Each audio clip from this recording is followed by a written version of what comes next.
ایک مومن کے دل کی ہے صدا مسلم پرسن اللہ، نہ بدلا ہے نہ بدلے گا میرا مسلم پرسن اللہ۔ والصلاة والسلام على سيدنا محمد النبي الأمين وعلى آله وصحبه أجمعين، أما بعد فأعوذ بالله من الشيطان الرجيم، بسم الله الرحمن الرحيم۔ يا أيها الذين آمنوا ادخلوا في السلم كافة ولا تتبعوا خطوات الشيطان إنه لكم عدو مبين، صدق الله مولانا العظيم۔ اسٹیج پر رونق افروز علاقہ مراٹھواڑہ کی معزز شخصیات، حضرات، علماء کرام، عمائدین شہر، خاص طریقے پر کلکتہ سے تشریف لائے ہوئے ہمارے برادر مکرم مشہور خطیب جناب مولانا ابو طالب رحمانی زید مجدہم، مولانا محفوظ الرحمان صاحب فاروقی رکن بورڈ، ہمارے بہت ہی مخلص معزز لائق احترام جناب عبدالرشید انجینئر صاحب رکن تاسیسی مسلم پرسنل لا بورڈ، ہمارے بہت ہی عزیز بھائی مسلک اہل سنت والجماعت کے نمائندہ مولانا رفیع الدین صاحب اشرفی، جماعت اسلامی کے نمائندہ مولانا الیاس خان فلاحی، میرے رفیق اور برادر جناب مولانا جنید الرحمن قاسمی اور دیگر علماء، آپ تمام قابل احترام بھائیوں، بزرگوں، دینی دوستوں، اس ملک کے موجودہ حالات سے متعلق جو آج کے اس باوقار، عظیم الشان اور بارونق اجلاس کا ایک موضوع ہے، مجھ سے پہلے جن حضرات کی تقریریں ہوئیں انہوں نے اس پر روشنی ڈالی ہے، اور ابھی ہمارے مولانا طالب صاحب نے تو ملک کی صحیح تصویر ہمارے اور آپ کے سامنے رکھ دی ہے، بلکہ سرکار کو، ارباب اقتدار کو آئینہ دکھایا ہے، اور آئینہ بھی ایسا کہ اگر وہ اپنی تصویر اور شکل اس میں دیکھ لیں تو خود اپنے آپ سے نفرت کرنے لگ جائیں۔ اس لیے اس موضوع پر کچھ زیادہ کہنے کی ضرورت نہیں ہے، اور شاید آج تو میں تقریر نہیں سن سکا، لیکن مولانا رفیع الدین صاحب نے بھی ضرور کچھ نہ کچھ نوازا ہوگا، اور ماشاءاللہ وہ اس زبان میں نوازتے ہیں جس کو وہ لوگ بھی بہت اچھی طرح سمجھتے ہیں۔ الاشرفی تو مولانا کا خطاب پہلے سے تھا، اس میں میں نے المراٹھی کا اضافہ کیا ہے، اور ماشاءاللہ یہ بولتے ہیں اور خوب بولتے ہیں، اللہ تعالیٰ نظر بد سے حفاظت فرمائے۔ اس ملک کے تازہ ترین حالات جو کچھ ہیں اس پر ضرور چند باتیں اضافے کے طور پر میں کہوں گا۔ کسی بھی ملک کی کسی بھی دیش کی، کسی بھی دھرتی کی سب سے زیادہ بنیادی ضرورت دو چیزیں ہوتی ہیں، اور یہ میں دنیا کے اکنامک سسٹم کے ماہرین کی کتابوں سے یا دنیا میں امن و امان اور مانوتا کا سندیش پھیلانے والوں کی تقریروں اور اسپیچ کے حوالے سے نہیں بیان کر رہا ہوں، یہ میں اس کائنات میں اتارے جانے والے اللہ کے اس پاک کلام کے حوالے سے بیان کر رہا ہوں جس سے زیادہ سچی کتاب اس روئے زمین پر نازل نہیں کی گئی۔ اللہ کا وہ پاک کلام، وہ قرآن مجید جو ایک طرف کتاب ہدایت ہے تو دوسری طرف کتاب کشف حقائق ہے، وہ قرآن پاک جو ایک طرف اگر انسانوں کو بھلائی کی طرف بلاتا ہے تو دوسری طرف ملکوں کو اور دیشوں کو ترقی کے راز اور اصول بھی بتاتا ہے۔ اگر ایک طرف قرآن پاک کتاب نصیحت ہے تو وہ دوسری طرف دنیا کے انسانوں، دنیا کے باشندوں اور دنیا کے ملکوں کی ترقی اور اس کے زرعین اصولوں پر بھی روشنی ڈالنے والا اللہ کا پاک کلام ہے۔ اسی لیے تو اعلان کیا گیا کہ لا یأتیہ الباطل من بین یدیہ ولا من خلفہ تنزیل من حکیم حمید۔ دنیا کی ہر کتاب میں جھوٹی باتیں ہو سکتی ہیں، غلط باتیں ہو سکتی ہیں، باطل باتیں ہو سکتی ہیں، کذب اور دجل اور فریب ہو سکتا ہے، لیکن اللہ کی پاک کتاب ایسی ہے، قرآن ایسی کتاب ہے کہ دائیں سے اور بائیں سے اور آگے سے اور پیچھے سے اور اوپر سے اور نیچے سے اس میں کوئی جھوٹ بات شامل نہیں ہو سکتی۔ یہ زبردست قابل تعریف اللہ کا اتارا ہوا کلام ہے۔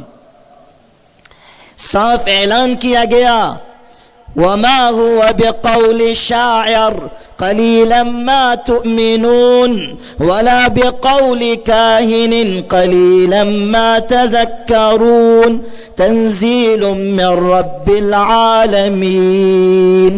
قرآن شاعری نہیں، قرآن ساحری نہیں، قرآن جادوگری نہیں، قرآن کسی پگلے کا کلام نہیں، قرآن کسی دیوانے کا خواب نہیں، تنزیل من رب العالمین۔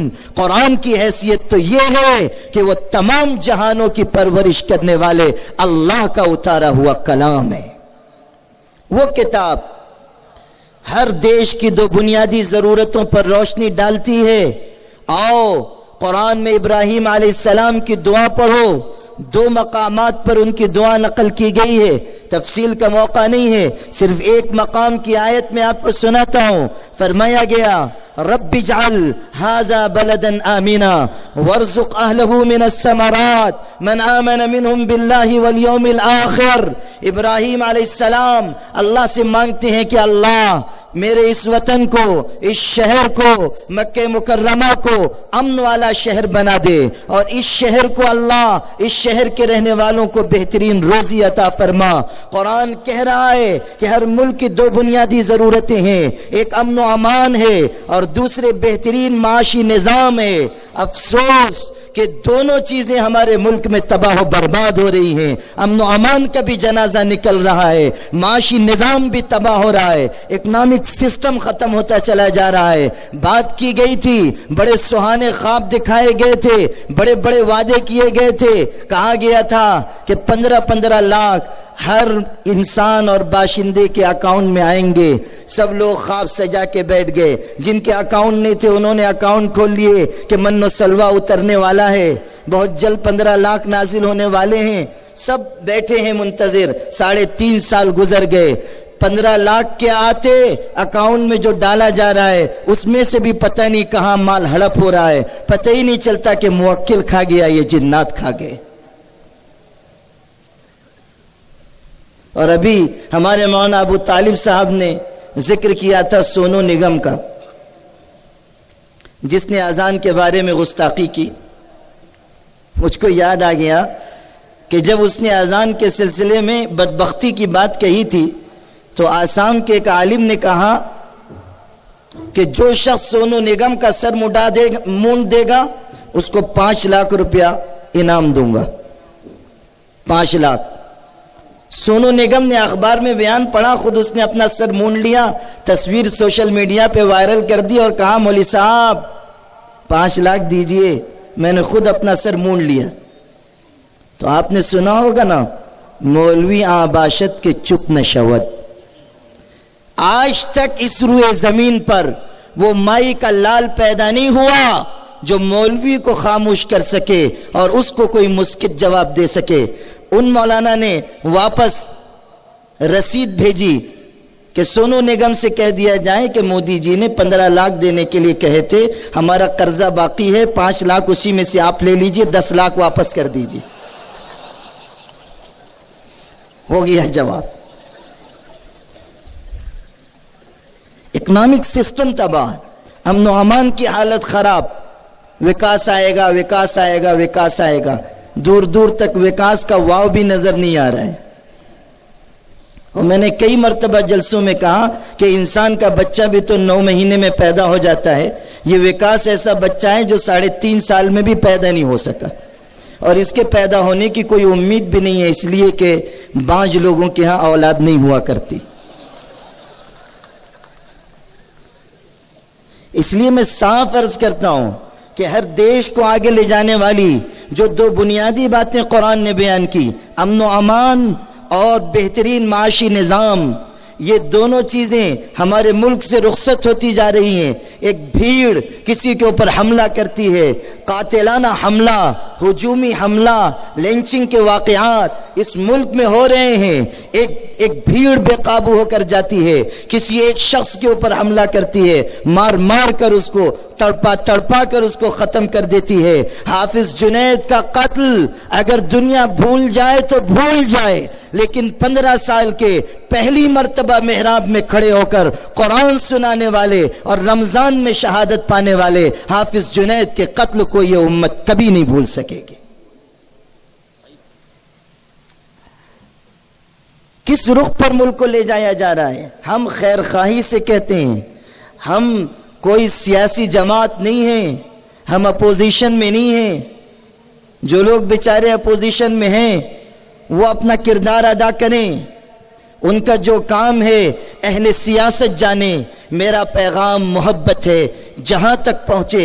آل انڈیا مسلم پرسنل لا بورڈ محبت کا پیغام دیتا ہے، انسانیت کا پیغام دیتا ہے، امن و آشتی کا پیغام دیتا ہے، صلح جوئی کا پیغام دیتا ہے، بھوکوں کو کھلانے کا پیغام دیتا ہے، ننگوں کو پہنانے کا پیغام دیتا ہے، دبے کچلے انسانوں کو اوپر اٹھانے کی بات کرتا ہے، ہر دھرم کی آزادی کی بات کرتا ہے، ہر پرسن اللہ کے لیے تحفظ کی بات کرتا ہے۔ وہ یہ اعلان نہیں کرتا کہ صرف مسلم پرسن اللہ کو آزادی دو، وہ یہ بھی اعلان کرتا ہے کہ اس دیش میں بسنے والے کسی بھی دھرم کے انسان کے ساتھ یا اس کے دھرم کے ساتھ کوئی چھیڑ چھاڑ نہ کی جائے، کسی بھی مذہب کے انسان کو ستایا نہ جائے، تکلیف نہ دی جائے۔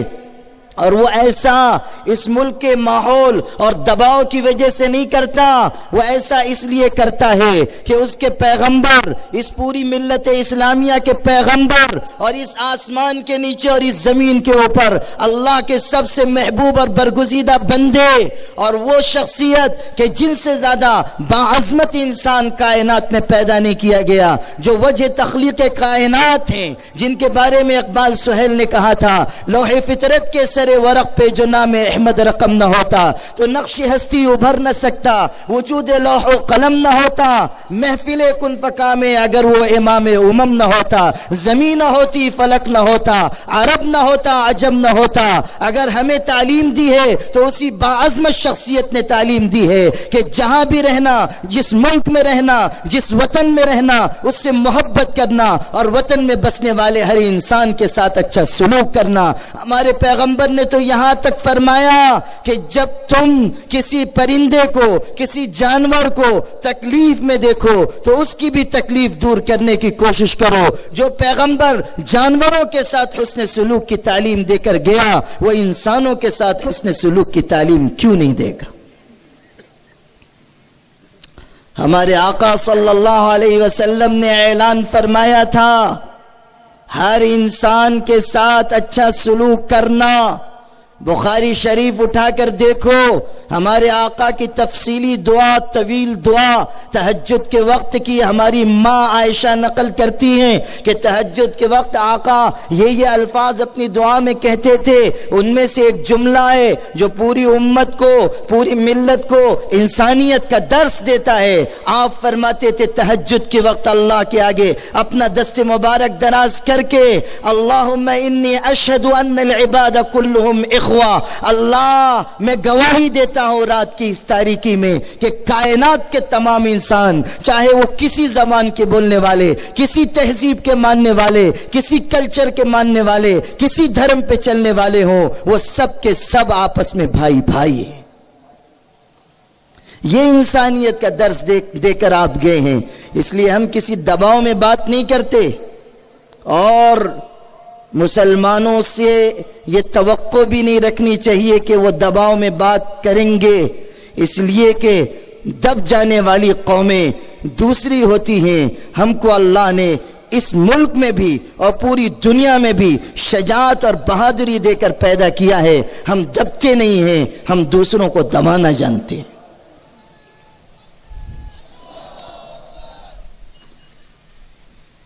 اس لیے اس وقت جو ملک کے حالات ہیں وہ تشویشناک ہیں، لیکن ساتھ ہی امکانات بھی بہت زیادہ ہیں، بہت اچھے امکانات ہیں. اس وقت اگر ہم اپنی ذمہ داریوں کو اچھی طرح انجام دیں، اللہ ضرور حالات کو بدلے گا. اور آپ دیکھ رہے ہیں منظرنامہ بدل رہا ہے، کرسی کے نیچے کی زمین ہلنے لگی ہے، اقتدار پر خطرے کی تلوار لٹکنے لگی ہے. لوگ محسوس کر رہے ہیں کہ ملک کے باشندے، مسلمانوں کی بات نہیں ہے، ملک کے باشندے بے چینی محسوس کر رہے ہیں اور وہ سمجھ رہے ہیں کہ جو سہانے خواب ہم کو دکھائے گئے تھے وہ رات کے سہانے خواب نہیں تھے، وہ دوپہر کی نیند کے خواب تھے جو محبوب کے وعدے کی طرح کبھی پورا نہیں ہوا کرتے. اس لیے اس وقت جو ملک کے حالات ہیں ان کے پس منظر میں میں یہ کہہ سکتا ہوں کہ بہت جلد اللہ تعالیٰ اندھیری رات کو ختم کرے گا اور صبح کا روشن اجالا آئے گا. نور کی ایک کرن ظلمات پہ بھاری ہوگی. رات تمہاری ہے تو کیا صبح ہماری ہوگی. اس اجلاس کا دوسرا موضوع اصلاح معاشرہ ہے. میں آپ تمام بھائیوں سے یہ عرض کرنا چاہتا ہوں کہ اللہ نے جو پاکیزہ دین ہمیں عطا کیا ہے وہ امن، سلامتی، کامیابی، سرخروئی اور نجات کا ضامن دین ہے. اللہ کا پاکیزہ دین ہمارے اور آپ کے لیے اس دنیا میں بھی عزت کا ذریعہ ہے اور آخرت میں نجات و مغفرت کا ذریعہ ہے. اللہ نے اس دین کو مختلف حصوں میں تقسیم فرمایا. اس دین کا ایک حصہ عبادات ہیں، اس دین کا ایک حصہ معاملات ہیں، اس دین کا ایک حصہ اخلاق ہیں، اس دین کا ایک حصہ بہترین معاشرت ہے. میں سلام بھیجتا ہوں اپنے آقا اور آپ سب کے آقا اور پوری کائنات کے امام حضرت محمد مصطفیٰ صلی اللہ علیہ وسلم پر کہ آپ نے پوری اسلام کی تمام تعلیمات کو چند حصوں میں تقسیم کر کے ایسا بہترین، خوشگوار، مثبت، بامقصد نظام زندگی عطا کیا کہ رب کعبہ کی قسم ویسا خوشنما نظام اور ویسا خوبصورت سسٹم پوری دنیا میں ہمارے علاوہ کسی کے پاس نہیں. عبادات، تعلیم دی گئی اللہ کے آگے جھکو، بندگی کرو، نماز پڑھو، روزے رکھو، مال مل جائے حج بھی کر لو، مال آ جائے زکوٰۃ بھی ادا کرو. اور اعلان کیا گیا کہ تمہاری کامیابی نماز میں ہے. حی علی الفلاح، آؤ کامیابی کی طرف. عجیب ہے اللہ کے پاک رسول کا دیا ہوا نظام.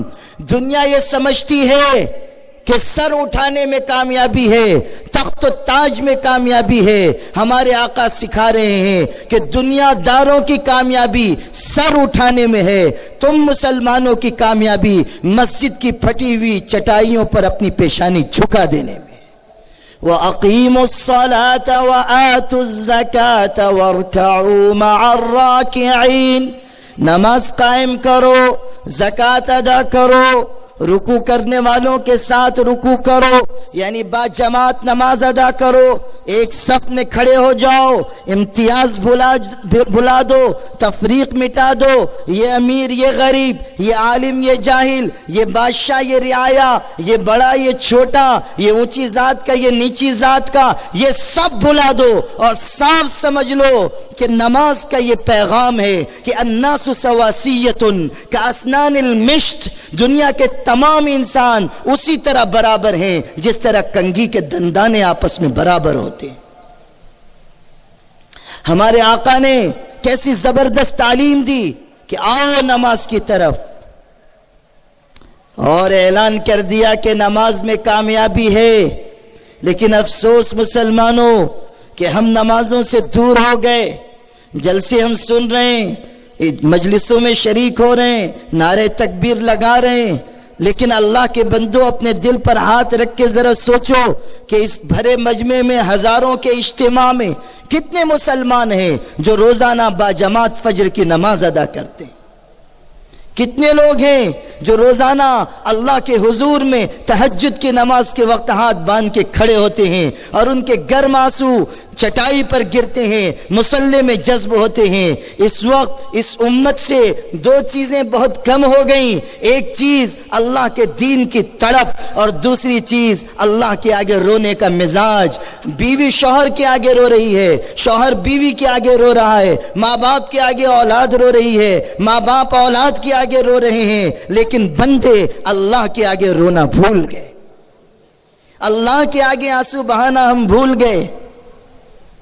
جو نماز پڑھ رہے ہیں ان کی بھی نماز کی صورتحال جو ہے وہ ہم سب اچھی طرح جانتے ہیں، میں آپ سے الگ کر کے اپنے آپ کو نہیں بیان کرتا۔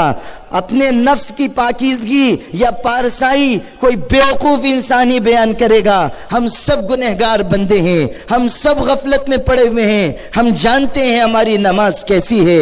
اللہ اکبر کہہ کے مسجد میں کھڑے ہو رہے ہیں اور ہمارا دماغ کھیتی باڑی زمین جائیداد میں الجھا ہوا ہے، خیالات میں مگن ہیں، یہاں تک کہ اللہ مجھ کو معاف کرے اگر ہم دنیا میں رہ کر دنیا کے خیالات میں مبتلا ہوتے ہیں۔ سمجھ میں آتا ہے اگر ہم بازار میں گندے خیالات اپنے دل میں بسا لیتے ہیں، سمجھ میں آتا ہے، لیکن یہ کتنی شرمناک بات ہے کہ مسجد میں اللہ کے حضور ہاتھ باندھ کر کھڑے ہیں اور دل گندے اور ننگے خیالات میں مبتلا ہے۔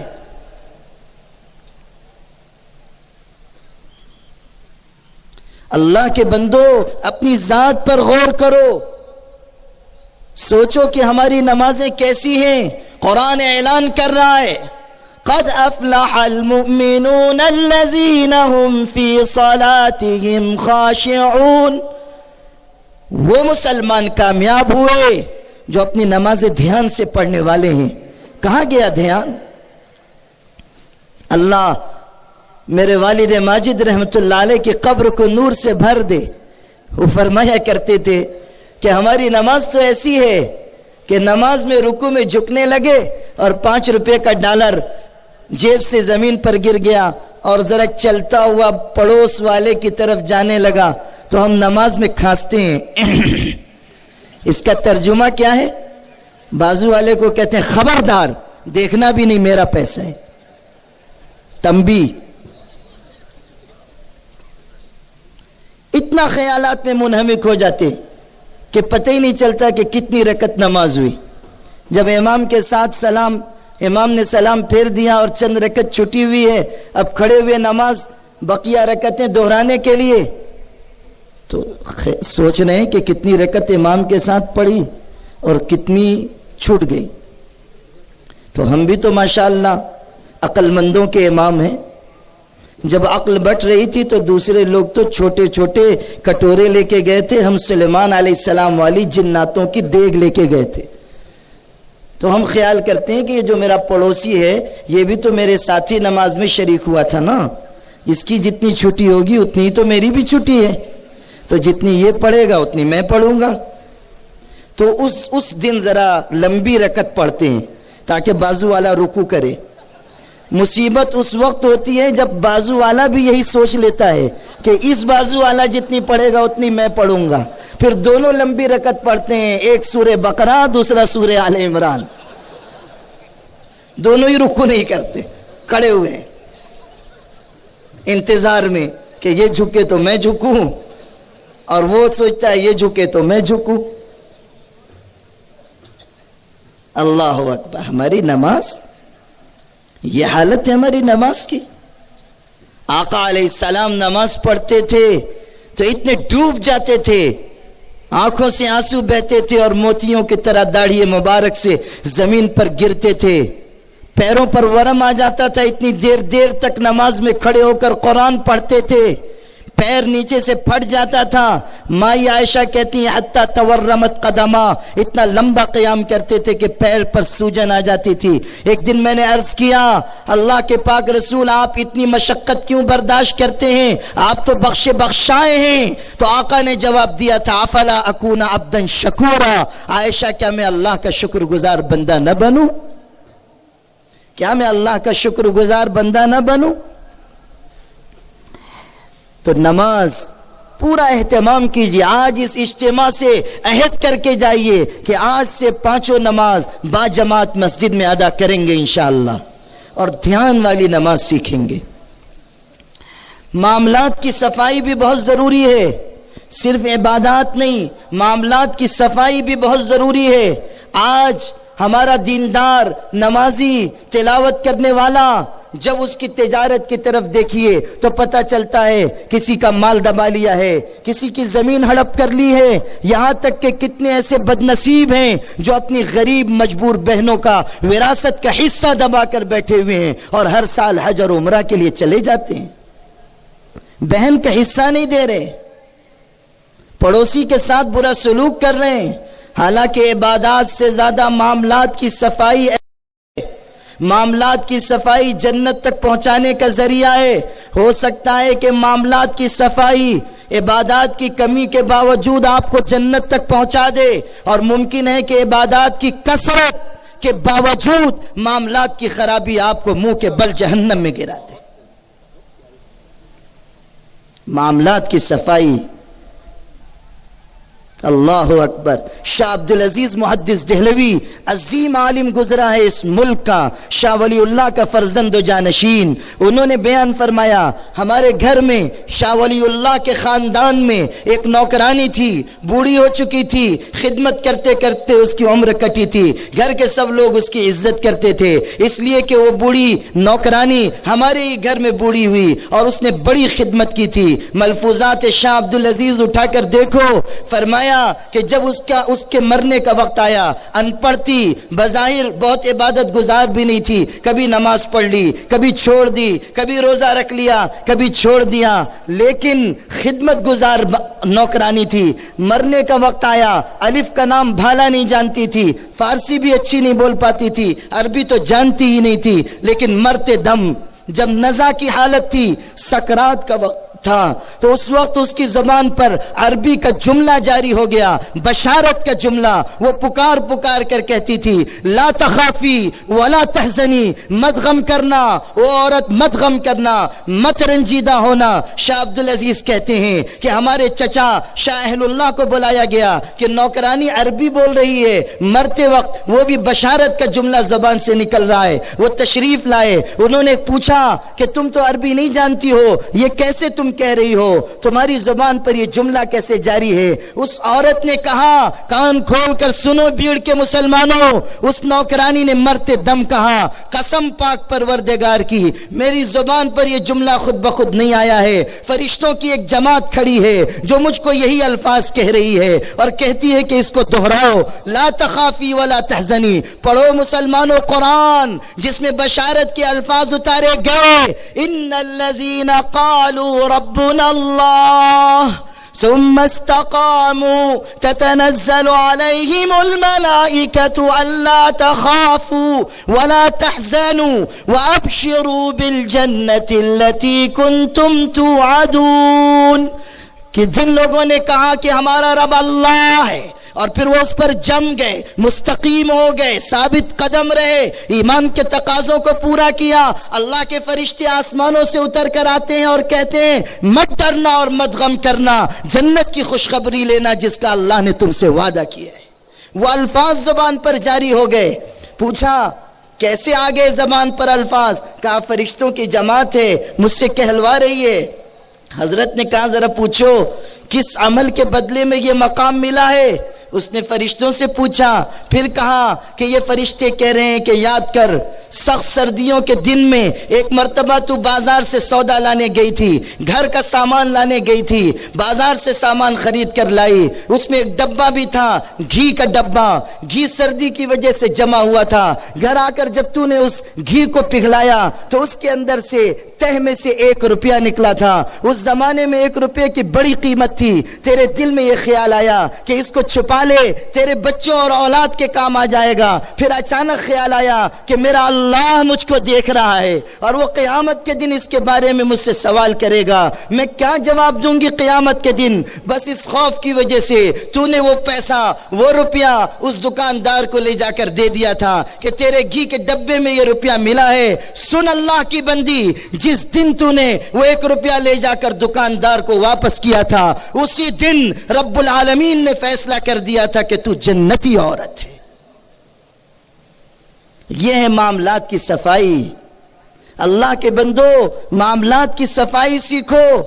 ہمارے آقا صلی اللہ علیہ وسلم سکھا کر گئے کہ آپ نے اپنی زندگی کے بالکل آخری حصے میں سخت بیماری کی حالت میں 2 آدمیوں کے سہارے مسجد میں تشریف لا کر منبر رسالت سے خطاب فرمایا اور کہا کہ اگر کسی کا مجھ پر حق ہے تو آج مجھ سے لے لے، قیامت کے دن کے لیے اٹھا کر نہ رکھے، آج مجھ سے اپنا بدلہ اور اپنا حق لے لے۔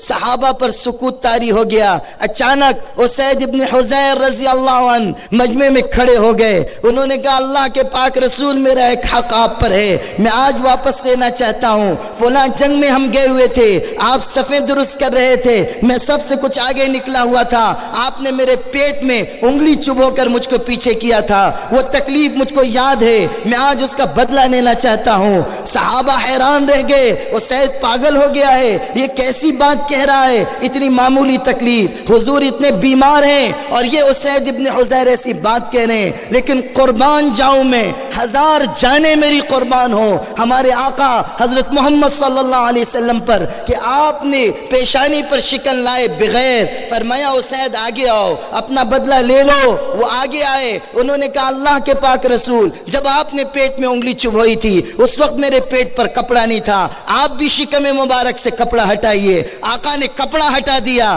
انہوں نے جھک کر چوم لیا اور بوسہ دیا اور رو کر کہا اللہ کے پاک رسول بدلہ لینا کی مقصد نہیں تھا، میں یہ دیکھ رہا ہوں کہ اب آپ دنیا سے تشریف لے جانے والے ہیں، میرا جی چاہا کہ آپ کے جسم اطہر کو بوسہ دے دوں تاکہ قیامت کے لیے کوئی توشہ ساتھ چلا جائے۔ یہ ہے ہمارے آقا کا طرز عمل۔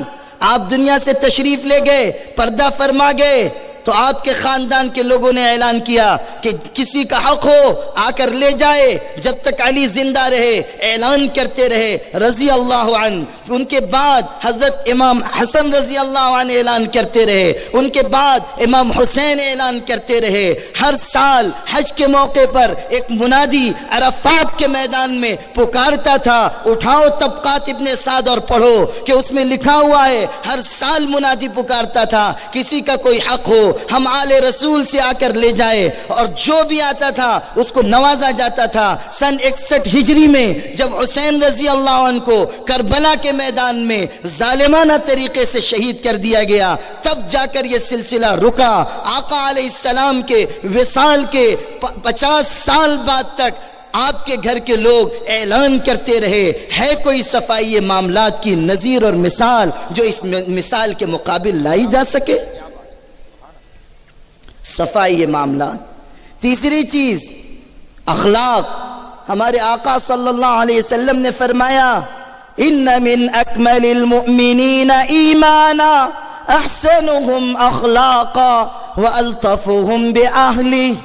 سب سے کامل درجے کا ایمان، سب سے مکمل ایمان اس شخص کا ہے جس میں یہ 2 خوبیاں ہوں، ایک اچھے اخلاق ہوں اور دوسرے اپنے بیوی بچوں کے ساتھ نرمی اور محبت کا سلوک کرنے والا ہو۔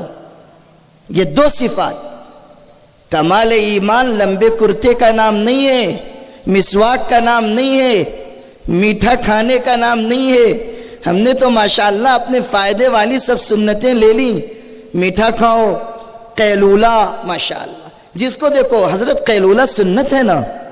ماشاءاللہ ایک ہی سنت آپ کو یاد ہے، قیلولہ 15-20 منٹ لیٹنے کا نام تھا. آپ کا قیلولہ تو ماشاءاللہ لیلولہ ہے، قیلولہ طویلہ. نیتی کر کے سوتے ہیں کہ میں قیلولہ کر رہا ہوں من بدایتی وقت الظہر الی نہایتی وقت العصر. نیتی ہماری لمبا قیلولہ.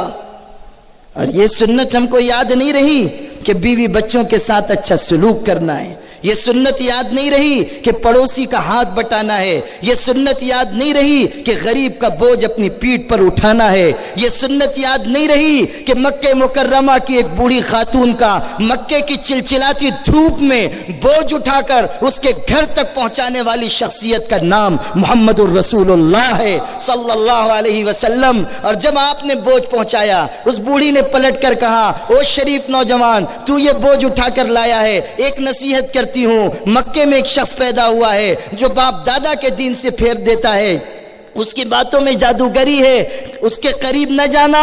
محمد اس کا نام ہے، قریب نہ جانا ورنہ باپ دادا کا دین چھوڑ دے گا. مجسم اخلاق محمد صلی اللہ علیہ وسلم سنتے رہے اور مسکراتے رہے. جب بات پوری کر چکی وہ بوڑھی خاتون تو آقا نے فرمایا، امی جان جس سے بچنے کی آپ نصیحت کر رہی ہیں وہ میں خود ہوں، مجھے ہی اللہ نے محمد رسول اللہ بنایا ہے. بس وہ بوڑھی روتی ہوئی قدموں پر گر گئی اور کہا، بیٹا اگر تو وہ شخص ہے تو میں گواہی دیتی ہوں کہ تجھ جیسا با اخلاق انسان جھوٹا نہیں ہو سکتا. یہ ہے کردار. اس سنت پر بھی تو عمل کرو، معاشرت اچھی کرو. آج اگر طلاق کے سلسلے میں لوگ تماشا کر رہے ہیں تو یہ ان کی بدبختی ہے، اس میں کوئی شبہ نہیں، اور ہمارے پاس اس کے دسیوں جواب موجود ہیں. لیکن مسلمانوں، اپنی غلطی پر بھی نظر کرو کہ بے بات طلاق دے دی گئی، بلا وجہ طلاق دے دی گئی، جذبات میں طلاق دے دی گئی، یہ سب غلط ہے. اور ایک ساتھ 3 طلاق دینا تو اللہ کی نگاہ میں جرم ہے. اس لیے میرے بھائیوں، آج اس اجتماع سے عہد کر کے جاؤ کہ دین کے 5 شعبوں کو درست کرو گے، عقائد بھی، عبادات بھی، معاملات بھی، اخلاق بھی، معاشرت بھی. اور معاشرت پر میں کچھ تفصیل سے کہنا چاہتا تھا لیکن اب وقت نہیں رہا، اس لیے آپ تمام سے میں یہ وعدہ لینا چاہتا ہوں کہ آپ اصلاح معاشرہ کے اس اجلاس سے یہی پیغام لے کر اپنے گھروں کو جائیں گے. آپ سب عہد کرتے ہیں کہ انشاءاللہ عمل کریں گے. اللہ پاک آپ سب کو اجر عظیم عطا فرمائے. میں شکر گزار ہوں بیڑ کے تمام علماء کا اور مجلس علماء بیڑ کا کہ ان لوگوں نے بڑی جافشانی، تندہی، مشقت، شب و روز کی محنت کے بعد ایک فون پر اور ایک حقیر دعوت پر ایک مخلصانہ رشتے کی وجہ سے وہ یہاں تشریف لائے اور بہترین خطاب کیا. اللہ ان کو اجر عظیم عطا فرمائے. میں بحیثیت مسلم پرسنل لاء بورڈ کے سیکریٹری کے اور بحیثیت آل انڈیا مسلم پرسنل لاء بورڈ کی اصلاح معاشرہ کمیٹی کے کل ہند معاون کنوینر کے اعلان کرتا ہوں کہ آپ کے اس بھیڑ سے چند افراد کو اصلاح معاشرہ کمیٹی مراٹھواڑہ کا رکن منتخب کیا جا رہا ہے. پہلا نام حضرت مولانا مفتی محمد عارف صاحب کا ہے، دوسرے حضرت مولانا عبد الباقی صاحب حسامی، حافظ محمد ذاکر صاحب، یہ تینوں حضرات بھیڑ کے ہیں. اور ایک نام ہے ڈاکٹر محمد طیب بخاری صاحب جو پربھنی کے رہنے والے ہیں. آج انہیں یہاں موجود رہنا تھا مگر ان کی والدہ کو ایک حادثہ پیش آ گیا جس کی وجہ سے انہیں لوٹنا پڑا. دعا کیجئے کہ اللہ ان کی والدہ کو صحت عطا فرمائے. مفتی محمد غوث الدین قاسمی پربھنی شہر کے کنوینر کی حیثیت سے میں ان کے نام کا اعلان کرتا ہوں. مفتی محمد فہیم الدین اشرفی ہنگولی ضلع ہنگولی کے کنوینر کی حیثیت سے ان کے نام کا اعلان کرتا ہوں.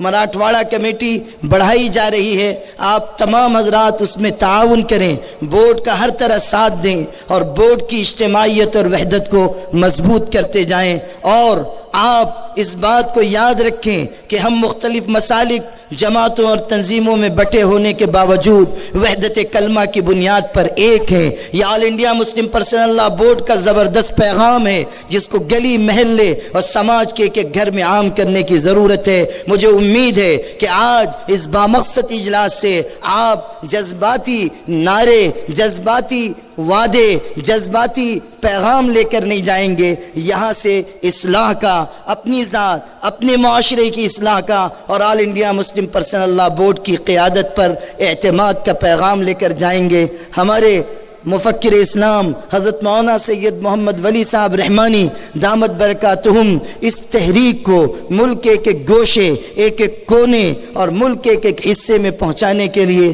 کوشاں بھی ہیں، پرعزم بھی ہیں۔ ان کی دعائیں، ان کی تمنائیں، ان کی شب و روز کی محنت ہی ہم سب کو حوصلہ بخشے ہوئے ہے۔ اللہ حضرت مفکر اسلام کی عمر میں خوب برکت عطا فرمائے اور ان کا سایہ دیر تک قائم رکھے۔